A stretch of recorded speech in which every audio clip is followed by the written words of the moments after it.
থাকে এরা আমার ভাই, বৌদ্ধরা আমার ভাই, খ্রিস্টানরা আমার ভাই, ইহুদিরা আমার ভাই। তারা দিনই ভাই নয়, তারা মায়ের পেটের ভাই নয়, তারা মানবিক দিক থেকে ভাই। ও মানুষ, আমিও মানুষ। ইসলাম মানুষকে সম্মান করে, চিল্লায়া বলো ঠিক কিনা। হিন্দুদের পূজা অনুষ্ঠানে মাদ্রাসার ছাত্র যে পাহারা দেয়, গোটা বিশ্বে এরকম দৃষ্টান্ত নজির বিরল, ঠিক কিনা বলেন। আইন শৃঙ্খলা বাহিনীর পাশাপাশি মাদ্রাসার ছাত্ররা যে সেখানে পাহারা দেয়, গোটা পৃথিবীতে এই দৃষ্টান্ত আপনি পাবেন না। মাদ্রাসার ছাত্ররা তারা তো কোরআনের ধারক, তারা হাদিসের ধারক, তারা কেন মন্দির পাহারা দিবে? এই সম্প্রীতিকে ধরে রাখার জন্য, এই সৌহার্দ্যকে ধরে রাখার জন্য, আমাদের পারস্পরিক ভালোবাসাকে অটুট রাখার জন্য। আওয়াজ করে বলতে হবে ঠিক কিনা। এখন বলেন, আমাদের এই ভালোবাসা অটুট থাক আমরা চাই কি চাই না? আমরা হিন্দু মুসলিম মিলেমিশে শান্তিপূর্ণ সহাবস্থান, সাম্প্রদায়িক সম্প্রীতি, লালমনিরহাটের ভাইয়ের আওয়াজ করে বলুন, এই সাম্প্রদায়িক সম্প্রীতি আমরা চাই কি চাই না? আমি আপনাদের খেদমতে সূরাতুল আনআমের 108 নম্বর আয়াত তেলাওয়াত করেছি। এখানে আল্লাহ রাব্বুল ইজ্জা ওয়াল জালাল তিনি ইরশাদ করছেন, ওয়ালা তাসুব্বুল্লাযীনা ইয়াদউনা মিন দুনিল্লাহি ফায়াসুব্বুল্লাহা আদওয়াম বিগাইরি ইলম কাযালিকা যায়্যান্না লিকুল্লি উম্মাতিন আমালাহুম সুম্মা ইলা রাব্বিহিম মারজিউহুম ফায়ুনাব্বিউহুম বিমা কানু ইয়ামালুন। রব্বুল আলামিন বলেন, গোলাম ও আমার ইমানদার বান্দারা শোনো শোনো, ও আমার বিশ্বাসী বান্দারা শোনো শোনো, লা তাসুব্বুল্লাযীনা ইয়াদউনা মিন দুনিল্লাহ ফায়াসুব্বুল্লাহা আদওয়াম বিগাইরি ইলম। ও আমার বিশ্বাসী বান্দারা, যারা আল্লাহকে ব্যতি রেখে, আল্লাহকে বাদ দিয়ে অন্য উপাস্যকে ডাকে, দেবীর পূজা করে, তোমরা খবরদার তাদের গালি দিও না। আওয়াজ করে বলেন, কি দিও না? আল্লাহ বলেন, ও বিশ্বাসীরা শোনো, যারা আল্লাহকে বেছে রেখে দেবীর পূজা করে, অন্য উপাস্যের পূজা করে, তাদেরকে ডাকে, ওই দেবতাদেরকে তোমরা গালি দিও না। যদি ওই দেবতাদেরকে গালি দাও, তাহলে ভুলবশত, শত্রুতাবশত তারা তোমাদের রব আল্লাহকে গালি দেবে, ঠিক কিনা? তোমরা যদি তাদের দেবতাদের গালি দাও, ওরা রেগে তোমার আল্লাহরে গালি দিবে, তাহলে আল্লাহরে গালি খাওয়ানোর কারণ হয়ে গেলাম আমি, ঠিক কিনা বলেন। রব্বুল আলামিন বলেন, খবরদার বিশ্বাসীরা, আল্লাহ ছাড়া যারা অন্যান্য উপাস্যদেরকে ডাকে, দেবতাদেরকে ডাকে, তাদেরকে তোমরা গালি দিও না। ওই সমস্ত দেবতাদেরকে যদি তোমরা গালি দাও, তাহলে তারা আল্লাহকে গালি দিবে, ঠিক কিনা বলেন। আমরা দেবতাদের গালি দিলে ওরা আল্লাহকে গালি দিবে। রব্বুল আলামিন বলেন, খবরদার দেবতাদেরকে গালি দিও না, তাহলে ওরা তোমার রব আল্লাহরে গালি দেবে। প্রতিটি জাতির জন্য তাদের কাজকে আমি আল্লাহ সুশোভিত করে রেখেছি, তারা সবাই একদিন আমার কাছেই ফিরে আসবে। এরপর আমি রব্বুল আলামিন তাদের আমলনামা তাদেরকে জানিয়ে দেব। সুবহানাল্লাহ পড়ে। প্রিয় ভাইয়েরা, আল্লাহ তাআলা বলেছেন, খবরদার গালি দিও না। আদেশটা কার? আওয়াজ করে বলেন তো। হিন্দুদের দেবতা দেবদেবীদেরকে গালি দেওয়া যাবে না। আওয়াজ করে বলুন প্রিয় ভাইয়েরা, এই আদেশটা কার? এই আপনাদের গলার আওয়াজ। অন্য ধর্মের দেবতাদেরকে যে গালি দেওয়া যাবে না, এই আদেশটা কার? আরো জোরে বলুন, কার? গালি দিবেন কোন দেবতাকে? দিবেন? যদি দেন, তাহলে ওরা আল্লাহরে গালি দিবে। তাহলে আল্লাহরে গালি খাওয়াইলো কে?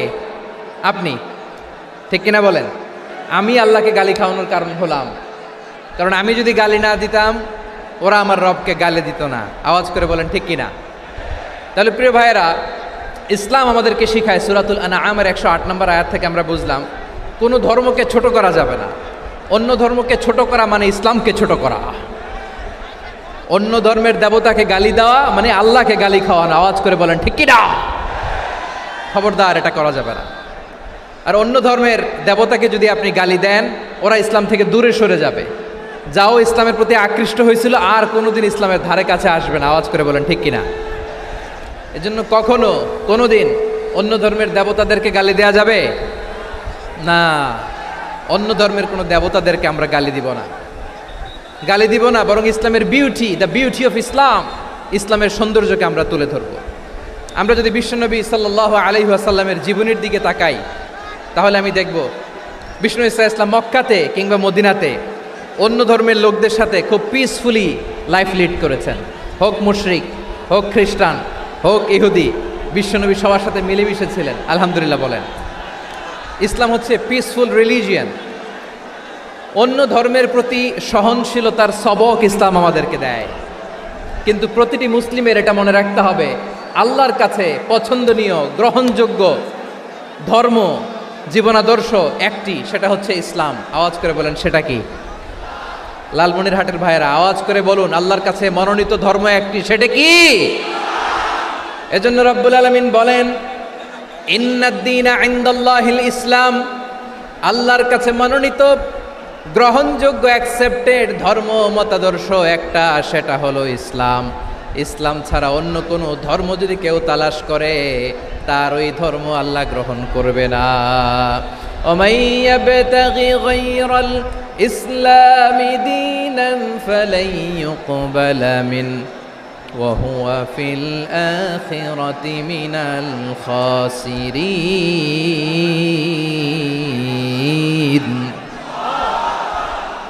Whoever seek anything except Islam, that won't be accepted from him, and he will be loser in the day of judgment. কিয়ামতের দিন ইসলাম ছাড়া কেউ যদি অন্য কোনো ধর্ম তালাশ করেছে দুনিয়াতে, তার এই মতাদর্শ গ্রহণ করা হবে না, and he will be loser, সে হবে লুজার, ক্ষতিগ্রস্ত। হাই হাই কোম্পানির ম্যানেজার, ওর আমও শেষ, সালাও শেষ। আওয়াজ করে বলেন ঠিক কি না?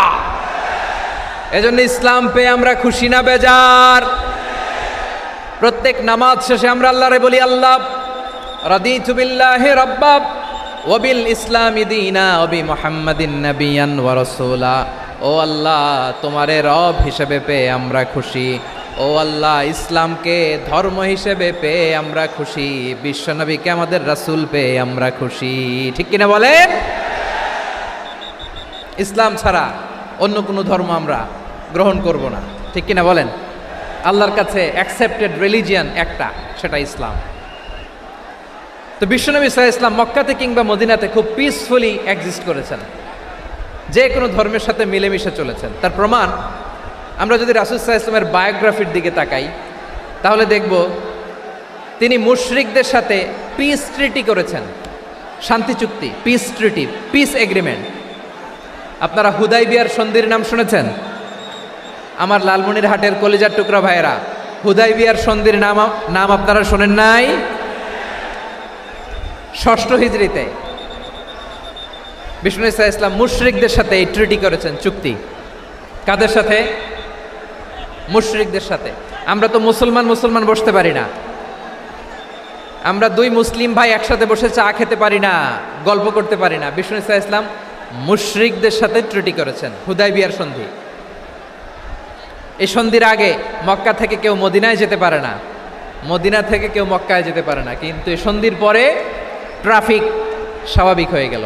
মক্কার লোকেরা মদিনায় আসতে পারে, মদিনার লোকেরা মক্কায় আসতে পারে।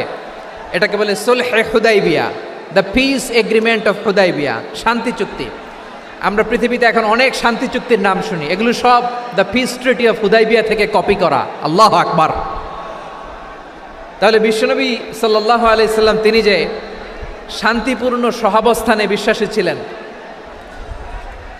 মুসলমানেরা যে অন্য ধর্মের প্রতি সহনশীল, তার প্রমাণ হচ্ছে এই পিস ট্রিটি। মক্কার পার্ট গেল, পিস এগ্রিমেন্ট করলেন, শান্তি চুক্তি। বিষ্ণু ঈসা ইসলাম মদিনায় যেয়ে কি করলেন? মদিনায় যে বিষ্ণু ঈসা ইসলাম মদিনা চার্টার করলেন, মদিনা সনদ, সাহিফাতুল মদিনা, এটার বলে মদিনা চার্টার। যে ওয়েস্টে, ইউরোপে, আমেরিকাতে তারা অনেক চার্টার করে, এই সব চার্টার মদিনা চার্টার থেকে কপি করা। আওয়াজ করে পড়েন সুবহানাল্লাহ।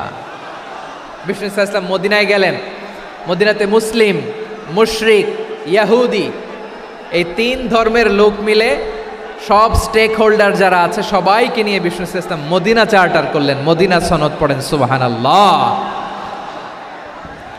শুধু তাই নয়, মক্কাতে বিশ্বনবী পিস এগ্রিমেন্ট করলেন, শান্তি চুক্তি মুশরিকদের সাথে। মদিনাতে যে বিশ্বনবী মদিনা চার্টার করলেন, মদিনা সনদ করলেন ইহুদিদের সাথে। আবার মদিনাতে বিশ্বনবী ইহুদিদের সাথে পিস ডায়ালগ করলেন, ইন্টারফেথ ডায়ালগ করলেন, আন্তধর্মীয় সংলাপ করলেন, যেই সংলাপের মূল ভিত্তি ছিল তাওহীদ। মূল ভিত্তি ছিল কি? তাওহীদ।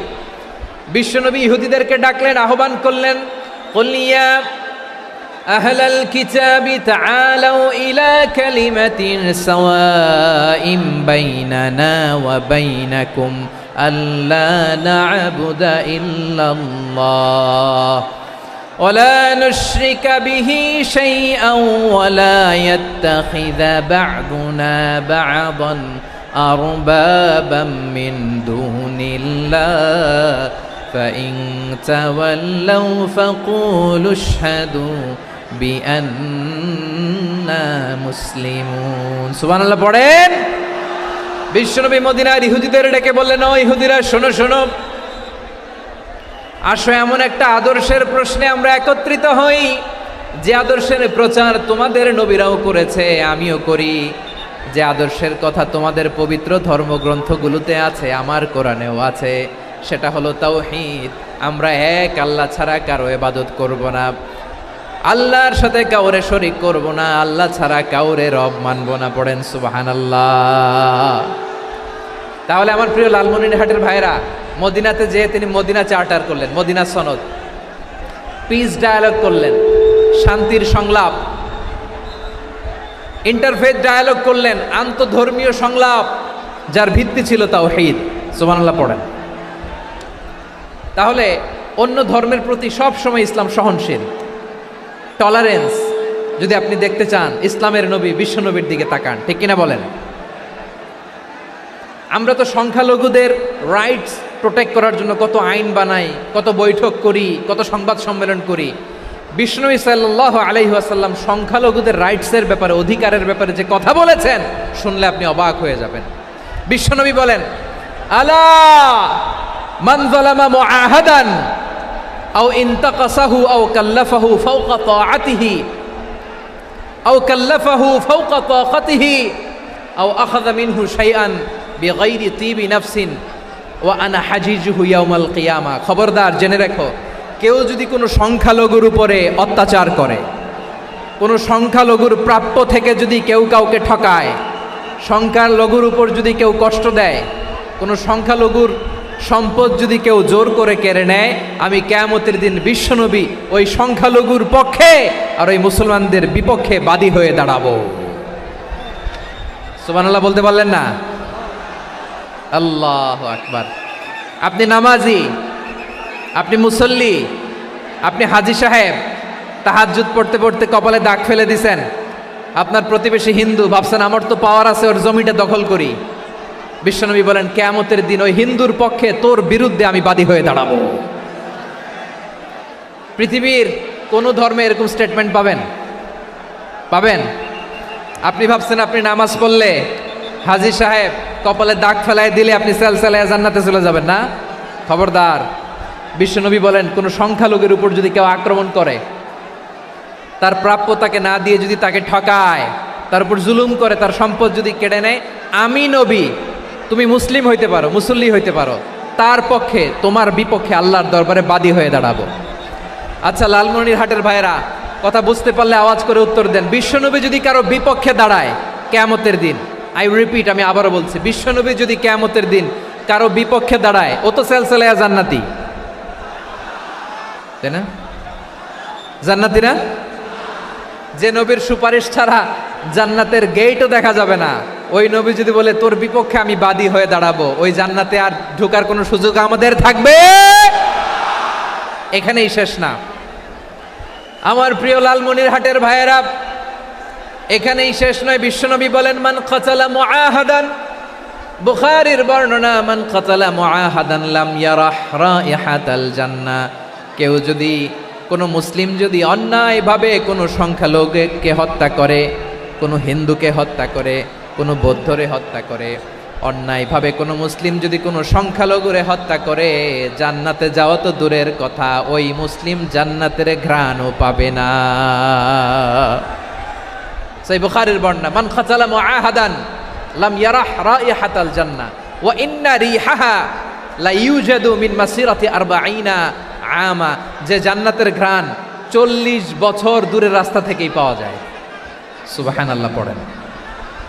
প্রিয় ভাইরা, এখান থেকে জান্নাতে পৌঁছতে লাগবে 40 বছর। এত দূর, কত বছর? সবাই বলেন কত বছর? এখান থেকে জান্নাতে পৌঁছতে লাগবে 40 বছর। এত দূরে থাকতেই জান্নাতের ঘ্রাণ আপনার নাকে এসে ধাক্কা মারবে। বিষ্ণুই বলেন, যে ব্যক্তি কোনো সংখ্যালঘুকে হত্যা করে জান্নাতের ঘ্রাণ তো পাবেই, জান্নাতে তো ঢুকতে পারবেই না, জান্নাতের ঘ্রাণও তার নাকে লাগবে না। পড়েন না আউযুবিল্লাহ। তাহলে সংখ্যালঘুদের ব্যাপারে ইসলামে অধিকার দেয়া আছে না নাই? লালমনিরহাটের ভাইয়ের আওয়াজ করে বলেন, আমার সংখ্যালঘু হিন্দু ভাইদের রাইটস, অধিকার আমাদের ইসলামে প্রোটেক্টেড আছে না নাই? এখানেই শেষ না। বিষ্ণু ইসলাম আপনার অমুসলিম প্রতিবেশীর সাথে ভালো আচরণ করতে বলেছে। আমাদের হয় না এটা মুসলিম পাড়া, ওটা বৌদ্ধ পাড়া, হয় না? অনেক সময় হয় না এটা আমাদের মুসলিম পাড়া, ওইটা হিন্দু পাড়া, এরকম আছে না নাই? লালমনিরহাটে নাই না? আছে? হিন্দু যদি আপনার প্রতিবেশী হয় কি করবেন? ওরে কষ্ট দিবেন নাকি? কেন? ও তো হিন্দু, ও তো আমার আল্লাহরে ডাকে না, ওরে কষ্ট দিলে জায়েজ হবে না? খবরদার। বিষ্ণু ইসলাম বলেন, মান কানা ইউমিনু বিল্লাহ ওয়াল ইয়াউমিল আখির ফালিউকরিম জারাহ, যে আল্লাহ বিশ্বাস করে আর আখিরাতে বিশ্বাস করে সেজন্য প্রতিবেশীর সাথে ভালো আচরণ করে। সুবহানাল্লাহ। কলিজা জুড়ায় যায় না আমার নবীর কথাগুলো শুনলে? যে আল্লাহ বিশ্বাস করে, যে আখিরাতে বিশ্বাস করে সেজন্য প্রতিবেশীর সাথে ভালো আচরণ করে। এখানে বলছে মুসলিম প্রতিবেশী, বলছে নামাজি প্রতিবেশী, বলছে আল্লাহওয়ালা প্রতিবেশী, বলছে না। প্রতিবেশী আস্তিক হোক নাস্তিক হোক, প্রতিবেশী মুমিন হোক মুশরিক হোক, প্রতিবেশী হইলেই তার সাথে ভালো আচরণের দরকার আছে না নাই? আমার প্রিয় লালমনিরহাটের ভাইয়েরা, বিষ্ণু ইসলাম ওনার ইহুদি প্রতিবেশীদের দেখাশোনা করতেন। আমার প্রিয় ভাইয়েরা, প্রতিবেশী আস্তিক হোক নাস্তিক হোক, মুসলিম হোক হিন্দু হোক, তার সাথে ভালো আচরণ করতে হবে। বিষ্ণু ইসলাম ওনার ইহুদি প্রতিবেশীর বাসায় যেতেন। কোন প্রতিবেশী? ইহুদি। আওয়াজ করে বলেন, কোন প্রতিবেশী? ইহুদি। এক ইহুদি কিশোর বিষ্ণু ইসলামের খেদমত করতে, ইহুদি ছেলে আমার নবীর খেদমত করতো, তারা ছিল নবীর প্রতিবেশী। তো অনেক দিন হয় ইহুদি ছেলেটা আসে না। বিষ্ণুনবী খোঁজ দিলেন, ঘটনা কি? একটা ইহুদি ছেলে না আমার খেদমতে আসতো, ছেলেটা কই? খোঁজ নিয়ে জানলেন ছেলেটা অসুস্থ।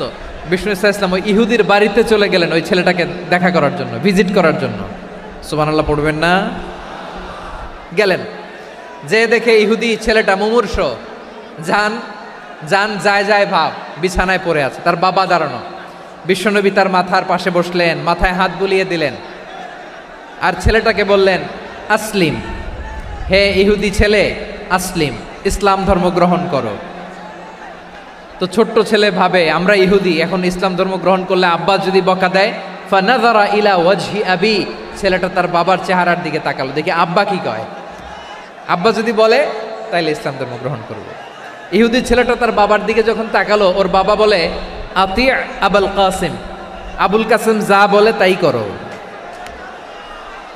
আবুল কাসিম হচ্ছে বিষ্ণু ইসলামের একটা কুনিয়াত, উপনাম। আমার রাসূলের বড় ছেলের নাম ছিল কাসেম।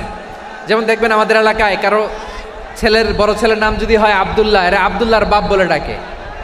কারো বড় মেয়ের নাম যদি হয় ফাতেমা, এরা কি ডাকে? ফাতেমার বাপ বলে না? তো বিষ্ণু ইসলামের বড় ছেলের নাম ছিল কাসেম। ইহুদি বাবা বলল, আতি আবুল কাসেম, আবুল কাসেম যা বলে তাই শোনো, মানে মোহাম্মদ যা বলে তাই শোনো। এই কথা শুনে ছেলে সাহস পাইছে, ছেলে আবার পড়তে আরম্ভ করলো, আশহাদু আল্লাহ ইলাহা ইল্লাল্লাহ ও আশহাদু আন্না মুহাম্মাদার রাসূলুল্লাহ। পড়েন আল্লাহু আকবার। বিশ্বনবীর আহ্বান শুনে ওই আহ্বানে সাড়া দিয়ে ইহুদি ছেলে শাহাদা পড়ে মুসলমান হয়ে গেল। তার হৃদয়টারে ইমানের নূর দিয়ে আলোকিত করে দিল কে? প্রিয় ভাইরা, এবার রাসূল সাল্লাল্লাহু আলাইহি ওয়াসাল্লাম বের হয়ে আসলেন ঘর থেকে আর বললেন, আলহামদুলিল্লাহিল্লাযী আনকাযাহু মিনান নার। প্রশংসা সে আল্লাহর, যে আল্লাহ জাহান্নামে চলে যাচ্ছিল প্রায় এমন একটা লোককে মুহূর্তের মধ্যে কালেমায়ে শাহাদাতের বদৌলতে জান্নাতি বানায় দিলেন। আওয়াজ করে পড়েন সুবহানাল্লাহ। এই হাদিস থেকে আমরা কি শিখলাম? What is the moral of the story? এক নম্বর স্টোরি হলো, প্রতিবেশী ইহুদি হোক হিন্দু হোক, যাবেন, সুসম্পর্ক রাখবেন, উপহার দিবেন, বিপদে পাশে দাঁড়াবেন, তাইলেই তো আপনাদের প্রতি, মুসলমানদের প্রতি তারা আকৃষ্ট হবে, ঠিক কিনা বলেন? আপনি যদি হিন্দুদের সাথে বৌদ্ধদের সাথে নাই মিশেন, নাস্তিকের কাছে নাই যান, তো ইসলামের সৌন্দর্যটা ওরা বুঝবে কেমনে? আমার অনেক হিন্দু পরিচিত ভাই আছে, ওরা আমাদের ইফতারির প্রোগ্রামে এসে একসাথে ইফতারি করে। অনেক মদখোর আমার সাথে বসে একসাথে ডিনার করে, হাফ প্যান্ট পরা, গলায় স্বর্ণের চেইন, হাতে স্বর্ণের ব্রেসলেট, আইসা আমার সাথে ডিনার করছে, আছে এরকম। গাঁজাখোর, আমি বলি আসো, welcome welcome to my dinner, আসো বসো। বসলেই তো আমি ওর ডিএনএ, চিন্তার ডিএনএ চেঞ্জ করে দেওয়ার সুযোগ পাবো। চিল্লায় বলো ঠিক কি না? আসতে হবে আমার কাছে। Hour door is open, the door of Islam is open 24/7। সব সময় আমাদের ইসলামের দরজা আমার অমুসলিম ভাইদের জন্য খোলা আছে না নাই? এই হাদিস থেকে দুইটা শিক্ষা। এক নম্বর শিক্ষা, প্রতিবেশী মুসলিম হোক অমুসলিম হোক, যান, অসুস্থ হইলে একটু আপেল নিয়ে যান, আঙ্গুর নিয়ে যান, কমলা নিয়ে যান, তাদের সাথে ভালো আচরণ করেন। ইসলামের বিউটি দেখে, সৌন্দর্য দেখে অবাক হবে, নসিব ভালো হলে কোনোদিন কালিমা পড়ে মুসলমান হয়ে যাবে, ঠিক কিনা বলেন? তাহলে অমুসলিমের সাথে ভালো সম্পর্ক। বিশ্বনবী ইহুদির বাড়িতে গেলেন, ইহুদির বাড়ি, আর আমার মুসলমান ভাই আমার কাফের বলে, এরকম আছে না নাই? হ্যাঁ, মুসলিমরা দেখতে পারে না, সহ্য করতে পারে। বিশ্বনবী সাল্লাল্লাহু আলাইহি ওয়াসাল্লাম ইহুদির বাড়িতে গেলেন, এটা একটা শিক্ষা। আরেকটা শিক্ষা হলো, এই হাদিস থেকে আমাদের শিক্ষা হলো, আমার প্রতিবেশী যেই ধর্মের হোক আমি সম্পর্ক রাখবো। অসুস্থ হলে যাব, কি বলেন ভাইরা? যাবেন না? যাবেন না আপনারা? আচ্ছা, 2 নম্বর শিক্ষা হলো, বিষ্ণু ইসা ইসলামের খাদেম ছিল ইহুদি, এতদিন খেদমত করলো, একদিনও বিশ্বনবী ওরা কালিমার দাওয়াত দেয় নাই। কারণ কি? বিশ্বনবী একটা ভালো সময়ের অপেক্ষা করতেছিলেন, প্রপার টাইমিং। দাঈর কাজ হচ্ছে দাঈ ইলাল্লাহ, সে হচ্ছে সুযোগ সন্ধানী। দাঈ সুযোগ খোঁজে, কখন দাওয়া দিলে ব্যাটে বলে হবে, ঝোপ বুঝে কোপ মারে, ঠিক কিনা বলেন? বিষ্ণু ইসলাম ভালো সময়ের অপেক্ষা করতেছিলেন, দেখি ভালো সময় আসুক আসুক আসুক আসুক। আস্তে আস্তে এমন সময় আসছে, ছেলে এবার মুমূর্ষ। অসুস্থ ব্যক্তির হৃদয় অত্যন্ত নরম থাকে। হসপিটালে যখন কেউ যায় তার হৃদয়টা বড্ড নরম থাকে, মৃত্যুর ভয়ে তার অন্তরটা নরম থাকে, ঠিক কিনা বলেন? এই প্রপার টাইমিং এর অপেক্ষা করতেছিলেন। যখনই টাইমিং পেয়েছেন, দাওয়াত দিলেন, পড়ো লা ইলাহা ইল্লাল্লাহ, সুবহানাল্লাহ পড়েন সবাই। তাহলে ইসলাম অমুসলিম প্রতিবেশীর সাথে ভালো আচরণ করতে বলে। ইসলাম অমুসলিম মাতা পিতার সাথেও ভালো আচরণ করতে বলে। মাতা পিতা যদি অমুসলিম হয়, তারা ফেলে দিতে পারবেন? পারবেন? আমার লালমনিরহাটের ভাইয়েরা, অনেক হিন্দু ছেলে আমাদের হাতে শাহাদা পড়ে মুসলিম হয়, কিন্তু ওর মা মুসলমান হয় নাই, বাবাও হয় নাই, এরকম আছে না নাই? তো ও হয়েছে মুসলিম, মা বাপ হিন্দু, এখন মা বাপ কি বাদ? হ্যাঁ, মা বাপ বাদ দেয়া যাবে? যেই মা আপনারে 9 মাস 8 মাস পেটে ধারণ করলো, আপনার মায়ের নার ছেঁড়া ধন, আপনি ওই মারে বাদ দিতে পারবেন? যেই মায়ের বুকের তাজা দুধ খেয়ে আপনি আজকে বাড়ন্ত তাজা তরতাজা, ওই মারে বাদ দেয়া যাবে? মায়ের এক ধারে দুধের দাম, কাটিয়া গায়ের চাম, পাপুষ বানাইলে ঋণের শোধ হবে না, এমন দরদি ভাবে কেউ হবে না আমার মাগো। মায়ের এক ধারে দুধের দাম, কাটিয়া গায়ের চাম, পাপুষ বানাইলে ঋণের শোধ হবে না, এমন দরদি ভাবে কেউ হবে না আমার মাগো, ঠিক কিনা? মাকে তো বাদ দেওয়া যায় না। وَقَضَى رَبُّكَ أَلَّا تَعْبُدُوا إِلَّا إِيَّاهُ وَبِالْوَالِدَيْنِ إِحْسَانًا। আল্লাহ বলে, অবধারিত 2টা ভার্ডিক্ট তোমাদের জন্য, এক আল্লাহর ইবাদত করবা আর মা বাবার প্রতি ইহসান করবা। আদেশটা কার? মা বাবার প্রতি এহসান করতে হবে। আমার মা হিন্দু হোক, ভালো আচরণ করতে হবে, বৌদ্ধ হোক, ভালো আচরণ করতে হবে। আমার যে সমস্ত হিন্দু ভাইয়েরা মুসলিম হয়েছ, তোমাদের মা বাবা এখনো মুসলমান হয় নাই, তাদের সাথে ভালো আচরণ করতে হবে। আপনাদের খেদমত নিজে করতে হবে অথবা খেদমতের ব্যবস্থা করাই দিতে হবে। মান্থলি যে খরচ লাগে এটা দিতে হবে। আরে তুমি এখন মুসলিম, তোমার মা বাবা হিন্দু, এখনই তো সুযোগ ইসলামের সৌন্দর্য দেখানোর। এখন মা বাবা যদি দেখে আরে এটা হিন্দু থাকতে তো বদমাইশ ছিল, বেয়াদব ছিল, কি এমন ধর্ম সে গ্রহণ করলো যেটা গ্রহণের সাথে সাথে সে পাল্টে গেল? কি এমন ধর্ম সে গ্রহণ করেছে যেটা তার জীবনকে আলোকিত করে দিয়েছে? নসিব ভালো হইলে তারাও কালিমা পড়ে মুসলমান হয়ে যাবে। বিষ্ণু ইসা ইসলামের স্ত্রীর নাম ছিল আয়েশা রাদিয়াল্লাহু তাআলা আনহা, আবু বকর রাদিয়াল্লাহু তাআলা আনহুর মেয়ে। আবু বকর রাদিয়াল্লাহু তাআলা আনহুর আরেক মেয়ের নাম হচ্ছে আসমা। কি নাম? দুজনই আবু বকর রাদিয়াল্লাহু তাআলা আনহুর মেয়ে, আসমা আর আয়েশা। নাম দুটা কেমন লাগে? আসমা নামটা কেমন লাগে? আয়েশা নামটা কেমন লাগে? সবার ভালো লাগে নাই? নাম দুটো আপনাদের ভালো লাগে? লালমনিরহাটে অনাগত যদি কন্যা সন্তান হয়, যদি মনে চায় আসমা রেখে দিতে পারবেন, যদি মনে চায় আয়েশা রেখে দিয়েন। দেশে বিদেশে এয়ারপোর্টে রাস্তাঘাটে শুধু বলে হুজুর একটা নাম দেন, আমার ছেলের একটা নাম দেন, মেয়ের একটা নাম দেন। তো আমার মনে আছে যশোরের আদ্দিনের মাহফিলে আমি একটা দুইটা নাম দিয়েছিলাম। আজকে লালমনিরহাটের এই প্রোগ্রামে কন্যা সন্তান যদি হয় দুটা নাম দিলাম, আসমা কিংবা আয়েশা। ইনশাআল্লাহ পড়েন।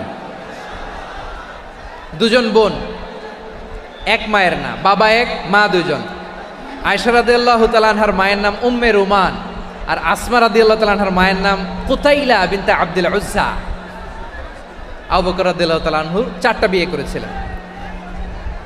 তো একই ঘটনা ঘটেছে এই ফ্যামিলিতে। আসমা ইসলাম ধর্ম গ্রহণ করে মুসলিমা, কিন্তু তার মা কুতাইলা মুশরিকা। আই রিপিট, বোঝার জন্য আমি আবারও বলি, আসমা রাদিয়াল্লাহু তাআলা আনহা মুসলিমা, আর আসমার মা কুতাইলা, আওয়াজ করে বুঝে থাকলে বলেন, আসমার মা মুশরিকা। তার মানে মেয়ে মুসলিম, মা অমুসলিম। ভেজাল আছে না নাই? কিন্তু কুতাইলা আর ধৈর্য ধারণ করতে পারে না। নার ছেড়া ধন, কলিজার টুকরা ধন, কলিজার টুকরা সন্তান আসমারে দেখতে বড্ড মন চায়। সাইয়েদনা আসমা রাদিয়াল্লাহু তাআলা আনহা মক্কা থেকে হিজরত করে মদিনায় চলে গেলেন হুদাইবিয়ার পর। যখন মক্কা মদিনা ট্রাফিক স্বাভাবিক হলো, মক্কার লোক মদিনায় যায়, মদিনার লোক মক্কায় আসে। কুতাইলা কলিজার টুকরা সন্তান আসমারে দেখার জন্য কিছু উপহার নিয়ে বিশাল মরুপথ পাড়ি দিয়ে মক্কা থেকে মদিনায় যায়। সুবহানাল্লাহ বলেন। এখন মা আসছে মেয়ের সাথে দেখা করতে, মেয়ে তো আর দেখা দেয় না।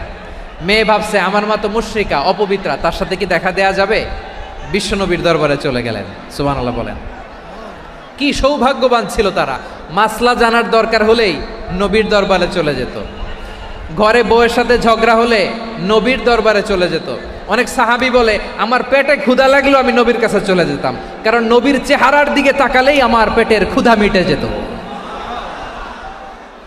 সাইয়েদনা আসমা রাদিয়াল্লাহু তাআলা আনহা বিশ্বনবীর কাছে চলে গেলেন, যে বললেন ইয়া রাসূলুল্লাহ ইয়া হাবিবাল্লাহ ইন্না উম্মি কাদিমাতুন ইলাইয়া ওয়া হিয়া রাগিবা।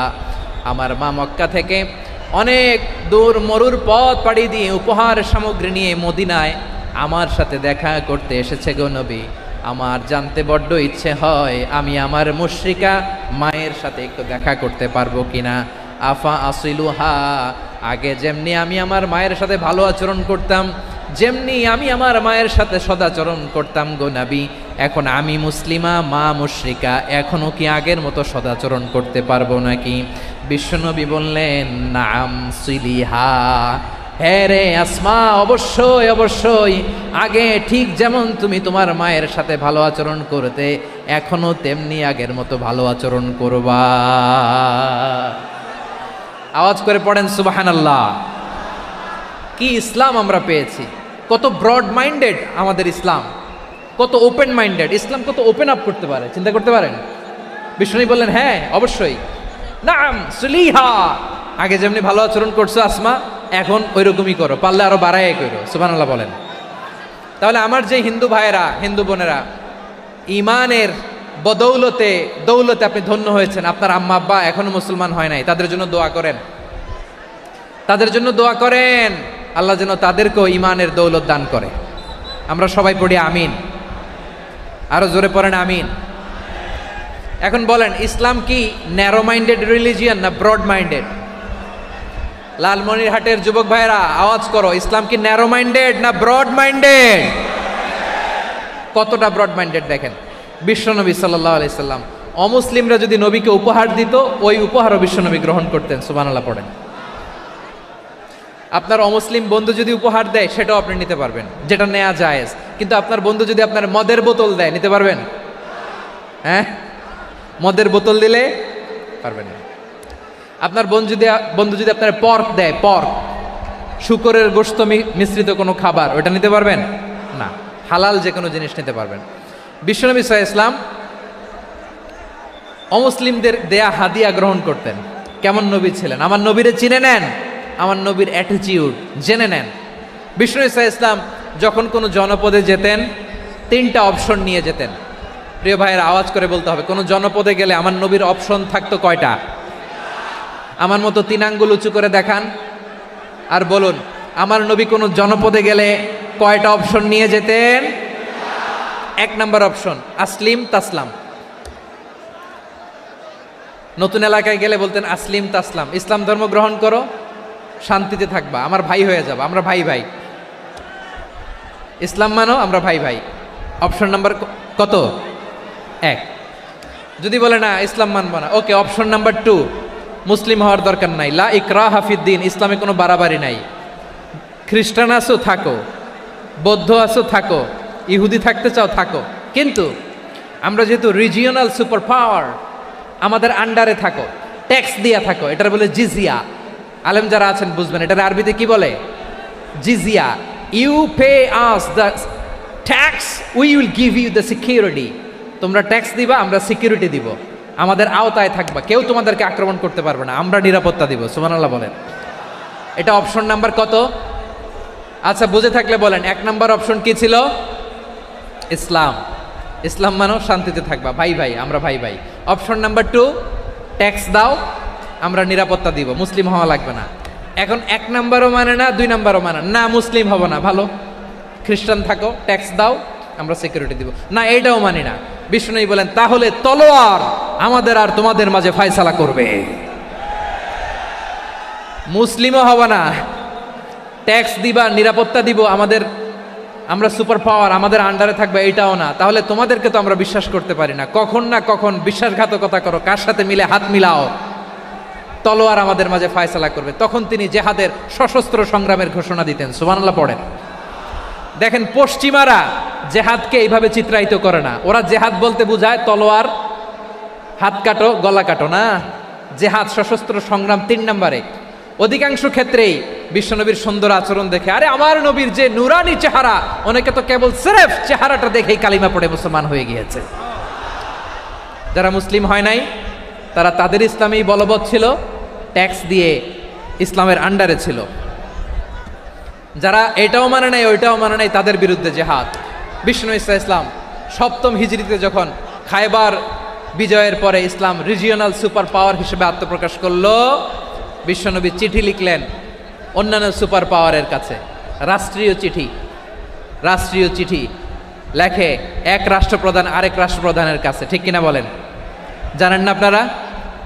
এই যে 24-এর ছাত্র নাগরিক অভ্যুত্থানে,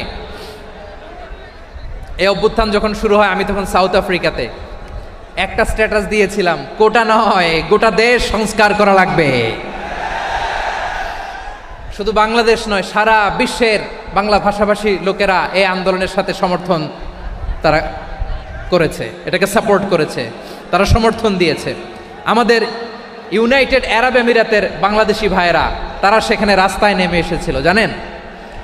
ওইখানে ডেমনস্ট্রেশন করা যায় না, সেখানকার সরকার তাদেরকে যাবজ্জীবন দিয়েছিল। তখন আমাদের এই যে প্রধান উপদেষ্টা ডক্টর মোহাম্মদ ইউনূস সরাসরি G2G বলে, এটারে G2G, government to government, G2G, উনি চিঠি লিখলেন যে তাদেরকে ইউর হাইনেস, হে সম্মানিত আমির, আপনি আমার এই চিঠির কারণে আমার সম্মানে এই 53 জন বাংলাদেশিকে মাফ করে দেন।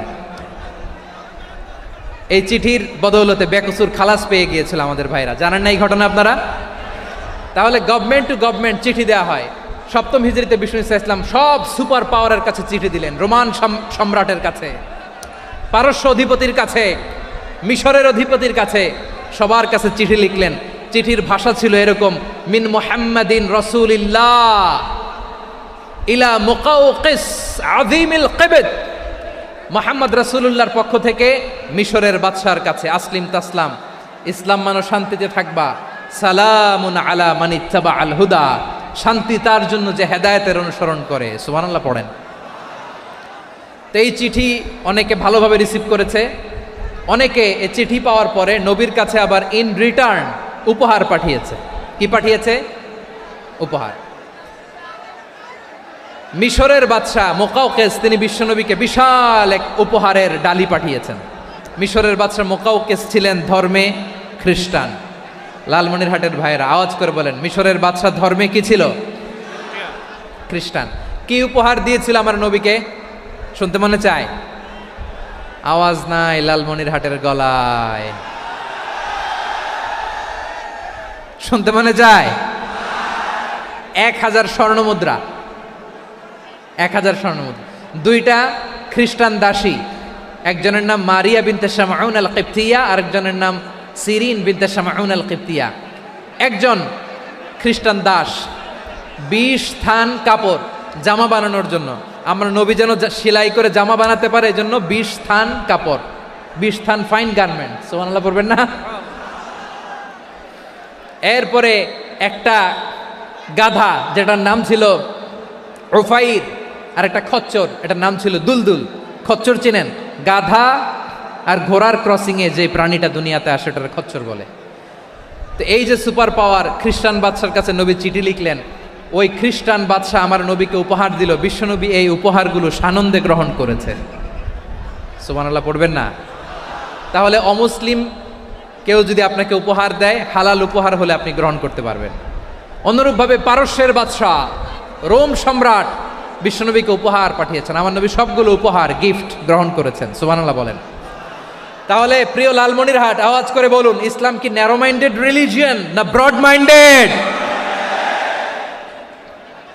আম্মাজান আয়েশার কাছে মাসালা জানতে চায় মেয়েরা, হে আম্মাজান, অগ্নি উপাসকেরা তাদের ঈদের দিন নওরোজের সময় আমাদেরকে পাখি দেয়, নেওয়া যাবে?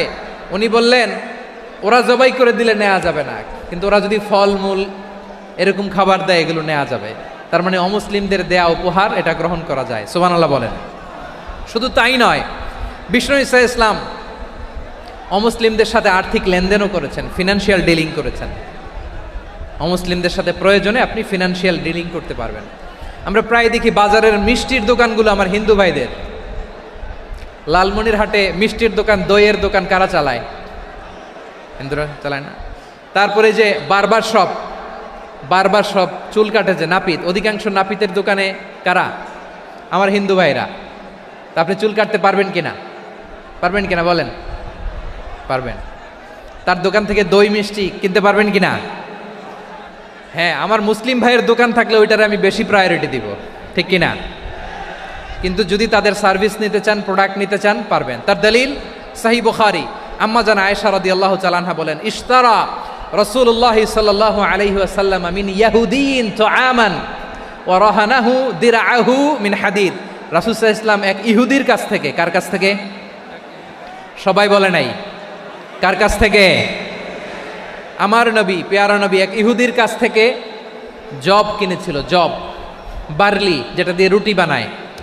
ওই জবের দাম দেওয়ার টাকা পয়সা নবীর কাছে ছিল না। ফলে নবী ওনার একটা পোশাককে মর্গেজ রেখেছিলেন, মর্গেজ, বন্ধক, যে এখন এটার দাম দিতে পারবো না, কয়েক কেজি বার্লি নিয়ে যাই আর বন্ধক হিসেবে আমার জামাটা রেখে গেলাম, যেই দিন দাম দিব ওই দিন জামাটা ছুটায় নিয়ে যাব। সুবহানাল্লাহ পড়বেন না? বাকিতে নিছিলেন, বাকিতে। দিরআহু মিন হাদিদ, লোহার তৈরি বর্ম, মানে যুদ্ধের পোশাক, লোহা দিয়ে বানানো। বিশ্বনবী বললেন, কয়েক কেজি জব দাও, টাকাটা পরে দিব। এখন টাকা নাই, বন্ধক হিসেবে মর্গেজ হিসেবে আমার জামা রেখে গেলাম, যখন টাকা দিব জামা ছুটায় নিব। আওয়াজ করে বলতে হবে সুবহানাল্লাহ। এ থেকে বোঝা গেল অমুসলিমদের সাথে ফিনান্সিয়াল ডিলিং করা যায়, অর্থনৈতিক লেনদেন করা যায়, কেনাবেচা করা যায়, প্রোডাক্ট কেনা যায়। এমনকি আমাদের মসজিদে নববীতে বারান্দায় আপনারা একটা অটোমেটিক ফ্লাইং আমব্রেলা দেখছেন? সূর্য যখন বাড়ে মসজিদে নববীর বারান্দায় ইয়ার্ডের মধ্যে অটোমেটিক্যালি কিছু আমব্রেলা আছে, সাঁ করে খুলে যায়, আর সূর্যের তাপ লাগে না। আবার সন্ধ্যাবেলায় এই আমব্রেলাগুলো ওরা ক্লোজ করে ফেলে, দেখেন নাই না? দেখছেন? এই মসজিদে নববীকে সর্বোচ্চ উন্নত মানের কনস্ট্রাকশন ইনফ্রাস্ট্রাকচারে ডেভেলপ করার জন্য কর্তৃপক্ষ কিছু অমুসলিম ইঞ্জিনিয়ারের, ডিজাইনারের সহায়তা নিয়েছিল। সুবহানাল্লাহ বলেন। কোন দলিলের ভিত্তিতে? এই দলিলের ভিত্তিতে যে বিষ্ণু ঈসা ইসলাম অমুসলিমদের সাথেও লেনদেন করেছেন। আওয়াজ করে বলতে হবে আল্লাহু আকবার। শুধু তাই নয়, ইন কেস অফ ইমার্জেন্সি, প্রয়োজনে ইসলামের খাতিরে ইসলামকে সামনের দিকে এগিয়ে নিয়ে যাওয়ার জন্য অমুসলিমদের সাপোর্ট নেওয়া জায়েজ আছে। সুবহানাল্লাহ বলেন। অমুসলিমদের সাপোর্ট নেয়া, তাদের থেকে অর্থ নেয়া, পলিটিক্যাল সাপোর্ট, পলিটিক্যাল অ্যাসাইলাম নেওয়া জায়েজ আছে। আমাদের অনেক বিশ্ববরেণ্য দায়ীরা আমেরিকায় অস্থায়ীভাবে অ্যাসাইলাম নিয়ে থাকে, নিজের দেশে গেলে ফাঁসিতে ঝুলাই দিবে। যুগ যুগ ধরে দায়ীদের উপরে এরকম অত্যাচার আর নির্যাতন আছে না নাই? মিশরের অনেক দায়ীরা পাশ্চাত্যে যেয়ে থাকে, এই যে তারা পলিটিক্যাল অ্যাসাইলাম নিয়ে থাকে, রাজনৈতিক আশ্রয়, এটা জায়েজ আছে না? এটা যে জায়েজ আছে তার প্রমাণ স্বয়ং বিশ্বনবী সাল্লাল্লাহু আলাইহি ওয়াসাল্লাম পলিটিক্যাল সাপোর্ট নিয়েছিলেন অমুসলিমদের কাছ থেকে। সুবহানাল্লাহ বলেন। খুব মজাদার একটা ঘটনা শুনবেন, আপনাদের আগ্রহ দেখে তো মনে হয় না শোনার ইচ্ছা আছে। আছে আছে আমার ভাইয়েরা, বিশ্বনবীর বয়স তখন প্রায় 51 বছর। কত বছর? বিশ্বনবীর সবচেয়ে কাছের মানুষ খাদিজা রাদিয়াল্লাহু তাআলা আনহা ইন্তেকাল করেছেন। বিশ্বনবী বড্ড কষ্ট পেলেন, হৃদয়টা ভেঙে খান খান। যিনি ঘরের ভেতরে বিশ্বনবীকে সান্ত্বনা দিতেন, ভালোবাসা দিতেন, বাইরে গেলে কুরাইশরা বকাঝকা করে, অত্যাচার করে, কিন্তু আম্মাজান খাদিজা রাদিয়াল্লাহু তাআলা আনহা ঘরটারে এমন শান্তির নীড় বানায় রেখেছেন, এই ঘরের ভিতরে ঢুকলে বিশ্বনবীর কলিজাটা ঠান্ডা হয়ে যেত। এজন্য রব্বুল আলামিন বলেন, খাদিজা, ও আমার বান্দি খাদিজা, জান্নাতে এমন স্পেশাল একটা ঘর আমি তোমার জন্য রেডি করে রেখেছি। ওই ঘরের মধ্যে কোনো আওয়াজ নাই, ওই ঘরের মধ্যে কোনো নয়েজ নাই, ওই ঘরে কোনো বিশৃঙ্খলা নাই। কারণ মক্কার জমিনে আমার নবী কুরাইশদের বিশৃঙ্খলা, নয়েজ আর ঝামেলাগুলোকে উপেক্ষা করে যখন তোমার ঘরের ভিতরে ঢুকতো, ঘরটারে তুমি শান্তির নীড়, ঠান্ডা, নীরব, নিস্তব্ধ, নিঝুম আর শান্তির নীড় বানিয়ে রেখেছ। এজন্য জান্নাতে স্পেশাল একটা শান্তির নীড় আমি তোমারে উপহার দেব।